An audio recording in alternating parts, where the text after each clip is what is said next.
Welcome to everyday cooking. இன்றைக்கி நம்ம கோவக்காய், பாவக்காய், வாழைத்தண்டு, உருளைக்கிழங்குன்னு 4 வகை பொரியல் எப்படி செய்கிறதுன்னு பார்க்க போகிறோம். இதில் முதல்ல பார்க்க போகிறது வாழைத்தண்டு பொரியல். வாழைத்தண்டு பொரியல் ரொம்ப ஈஸி, ரொம்பவும் டேஸ்ட்டாக இருக்கும், சீக்கிரம் செஞ்சிடலாம். ஆனால் ஒரே ஒரு விஷயம் என்னென்னா, அதை கட் பண்ணுறது தான் கொஞ்சம் எல்லாருக்கும் கஷ்டமாக இருக்கும். வெட்டுனா இந்த மாதிரி நாராக வரும், அதை எப்படி சுத்தம் பண்ணுறதுன்னு நிறைய பேருக்கு தெரியாது. அப்படி சுத்தம் பண்ண தெரியாதவங்களுக்கு இது யூஸ்ஃபுல்லாக இருக்கும். இந்த மாதிரி கட் பண்ணிக்கோங்க. அந்த நாரை ஒரு குச்சி வச்சு எடுங்க. நீங்கள் கருவேப்பிலை குச்சி இருக்கும் பார்த்தீங்களா, அதை கூட யூஸ் பண்ணிக்கலாம். நார்கிட்ட வச்சுட்டு குச்சி இந்த மாதிரி சுற்றுனீங்கன்னா ஈஸியாக அது வந்துடும். இது அப்படியே அந்த முழு தண்டுக்கும் ரிப்பீட் பண்ணுங்கள். கட் பண்ணுங்கள், குச்சியை வச்சு சுற்றி அந்த நாரை எடுத்துருங்க. நாரை எடுத்ததுக்கப்புறம் இதை குட்டி குட்டியாக கட் பண்ணிக்கணும்.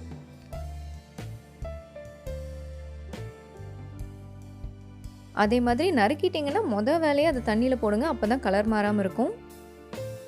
இப்போ மறுபடியும் ஒரு கருவேப்பிலை குச்சியோ ஏதோ ஒன்று வச்சு இந்த மாதிரி சுற்றுங்க. மிச்சம் மீதி நார் இருந்தால் கூட வந்துடும்.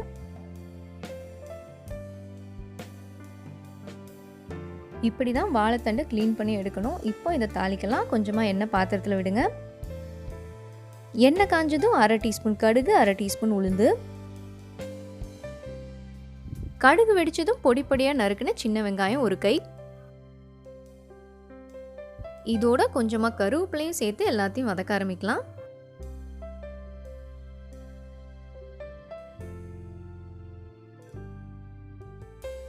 காரத்துக்கு ஒரு 2 இல்லைன்னா 3 காஞ்ச மிளகாயை உடைச்சி போடுங்க. வெங்காயம் நல்லா வதங்கிருச்சு. இப்போ நம்ம க்ளீன் பண்ணி வச்சிருக்கிற அந்த வாழைத்தண்டையும் இதோட சேர்த்து வதக்க ஆரம்பிக்கலாம்.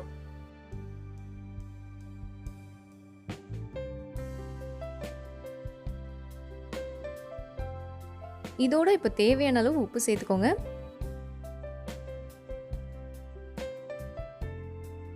வாழைத்தண்டு ஓரளவுக்கு சீக்கிரமாகவே வெந்துடும். தண்ணி ஊற்றி கொலைய வச்சிட வேண்டாம், நல்லாவே இருக்காது. இப்படியே வதக்குங்க, நல்லா டேஸ்ட்டாக இருக்கும். மூடி போட்டு வேக விடுங்க. அப்பப்போ கிளறி விட்டுட்டே வாங்க, நல்லா வெந்துடும். வெந்துருச்சா அப்படிங்கிறதுல உங்களுக்கு குழப்பம் இருந்துச்சுன்னா ஒன்று எடுத்து அப்படியே நசுக்கி பாருங்கள். வெந்துருச்சுன்னா நசுங்கிடும். இதோ வாழைத்தண்டு வெந்துருச்சு. ஸோ நம்மளோட பொரியல் ரெடி. அடுத்ததாக நம்ம கோவக்காய் வறுவல் எப்படி செய்கிறதுன்னு பார்க்கலாம். இதுக்கு ஒரு 10லேருந்து 20 கோவக்காய் எடுத்துக்கோங்க. இந்த மாதிரி கோவக்காயில் ஓரத்தை நறுக்கிட்டு நல்லா நீளமாக கட் பண்ணிக்கோங்க.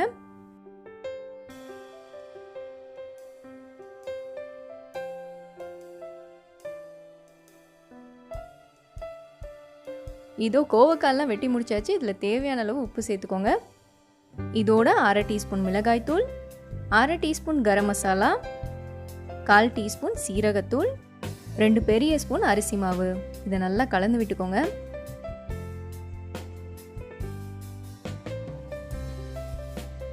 இதை நல்லா கலந்து விட்டதுக்கு அப்புறமா ஒரு பெரிய ஸ்பூன் கடலை மாவு, ஒரு பெரிய ஸ்பூன் கார்ன்ஃப்ளவர், இதையும் இப்போ நல்லா கலந்து விட போகிறோம். இப்போ இந்த கடலை மாவும் இந்த கார்ன்ஃப்ளவரும் ஏற்கனவே சேர்த்த மசாலாவுக்கு ஒரு கோட்டிங் மாதிரி ஆகிடும். இதோ கோவக்காய் ரெடி. இப்போ நல்லா சூடான எண்ணெயில் மிதமான தீயில பொரிச்சு எடுத்துடலாம். எண்ணெய் நல்லா சூடாக இருக்கட்டும். ஃப்ளேமை மீடியமில் வச்சுக்கோங்க. காய் நம்ம பச்சையாக சேர்க்குறோம், அதனால பொறுமையாக வேகிற வரைக்கும் வறுத்தெடுக்கணும்.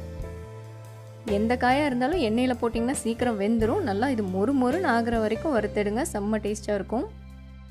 எல்லா பக்கமும் நல்லா திருப்பி போட்டு வேக விடுங்க.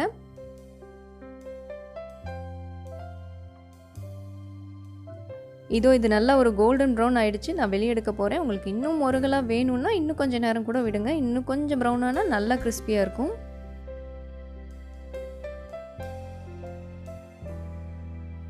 இதோ நம்மளோட கோவக்காய் ஃப்ரை ரெடி. நீங்களும் செஞ்சு பார்த்துட்டு எப்படி இருக்குன்னு கமெண்ட் பண்ணுங்கள்.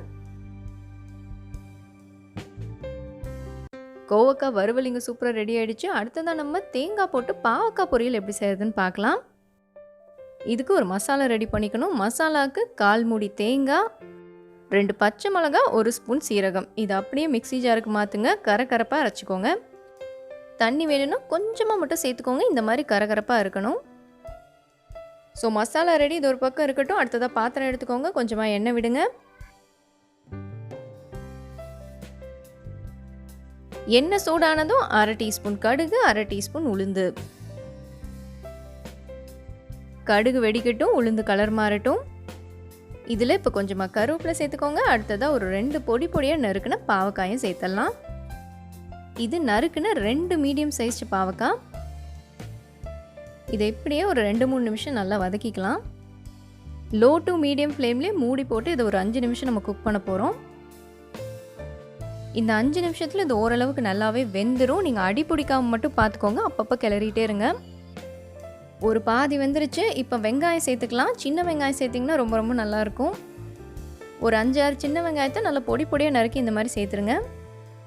ஆனால் உங்களுக்கு வேணும்னா நீங்கள் வெங்காயம் கொஞ்சம் ஜாஸ்தியே போட்டுக்கலாம். வெங்காயம் அதிகம் சேர்த்திங்கன்னா இன்னுமே டேஸ்ட் நல்லாயிருக்கும். இதோட இப்போ நம்ம அரைச்சி வச்சிருக்கிற மசாலாவையும் சேர்த்து வதக்க ஆரம்பிக்கலாம்.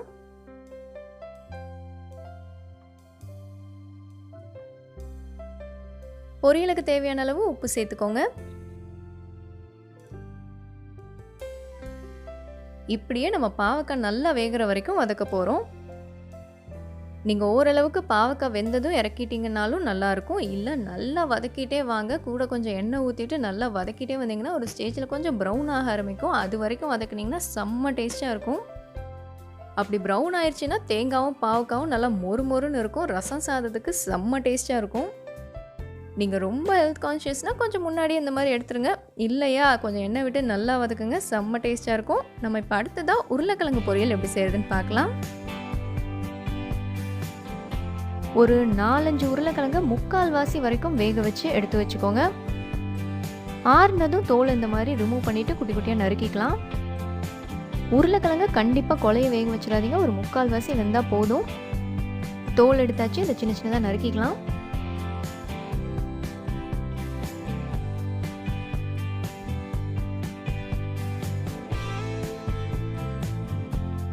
இதோ உருளைக்கிழங்கும் ரெடி. அடுத்ததாக பாத்திரத்தில் கொஞ்சமாக ஆயில் விடுங்க. இதில் 1/2 டீஸ்பூன் கடுகு, 1/2 டீஸ்பூன் உளுந்து ஆட் பண்ணுங்க.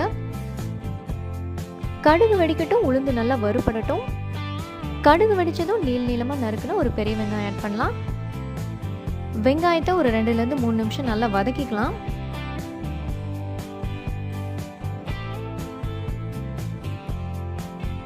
ஸோ வெங்காயம் ஓரளவுக்கு வதங்கிருச்சு. இப்போ ஒரு கை கருவேப்பிலை, 2 இல்லைனா 3 நறுக்குன பச்சை மிளகாய்,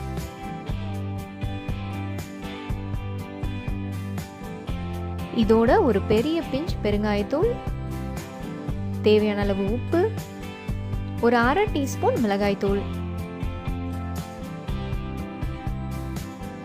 இதோட ஒரு 1/4 டீஸ்பூன் மஞ்சள் தூளும் ஆட் பண்ணி நல்லா வதக்கிக்கோங்க. மசாலாவோட பச்சை வாசம்லாம் போகணும். அது வரைக்கும் நல்லா வதக்கிக்கோங்க. வதக்கிட்டு நம்ம நறுக்கி வச்சிருக்கிற அந்த உருளைக்கிழங்கு ஆட் பண்ணிடலாம். உருளைக்கிழங்கு இங்கே 3/4 வாசி தான் வெந்திருக்கு. ஸோ பொறுமையாக மீடியம் ஃப்ளேம்லேயே அப்படியே ஒரு 5 நிமிஷம் நல்லா வேக விடுங்க.